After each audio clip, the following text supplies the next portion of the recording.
These boots were made for walking, is what she replied as I watched her slip and zip herself inside a pair of 4-inch thigh-high red leather boots, which I said would be murder on a girl's feet if she ever had to start walking the streets. And she said, well, you get used to it. So I tried to find something offhandedly witty to offer her back, but what do you find funny to say when the complete strangers found a way to tell you that she is indeed a prostitute? It makes me look down at my own pair of sensible new black shoes to decide if I can do the work of a lady red boots. I mean, shoot, Lord knows I've given it away enough times for free. Laid naked enough times, disgusted and unsatisfied, and there have been more than a few occasions I wish I could just dismiss. I mean, shit, if it lasted less than 15 minutes, did you really do it? If his talent didn't match his beauty, isn't that a voided sale? If you find out way too late that he's just an asshole in lover's clothing, can't you altogether annul the event? I spent more time than I want to admit trying to carry whole numbers and move decimal points in my head when someone asked me that question about my history in bed. And for those of you who don't know, here's a socially acceptable sex partner formula. You take the actual number and round down to the nearest even interval, and then divide that figure by 2 or 3 if necessary, then subtract 1.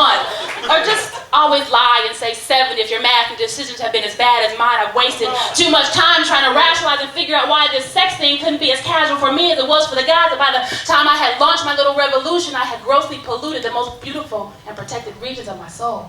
And for that, I have nothing to show. At least, Lady Red Boots can march her broken heart to the bank and replace any depreciations with cash denominations. At least she can see 10 Minutemen on the street and suddenly think about the diamond earrings his wasted nudity had bought her.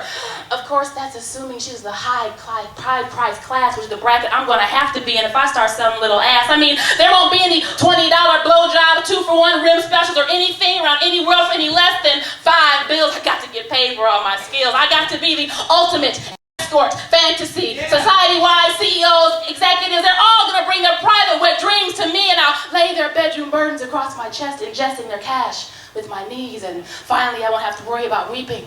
I'll be able to consider peacefully sleeping after every time, after broken pride, after spoken secrets, and after every lie.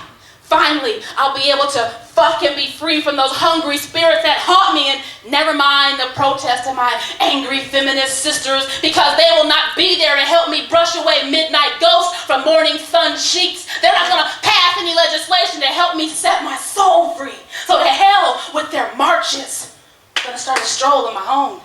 These boots were made for walking, and I'm walking my last pair of black pumps to the counter, and Lady Red Boots is there, and she smiles, and I smile, and she's digging fiercely into her little Prada tote. She hands me a business card and said, hey, if you need some insurance, I'll be glad to give you a quote. Well, maybe it's not my last pair of black pumps, but as for my sexual freedom, I still have hope. Yeah!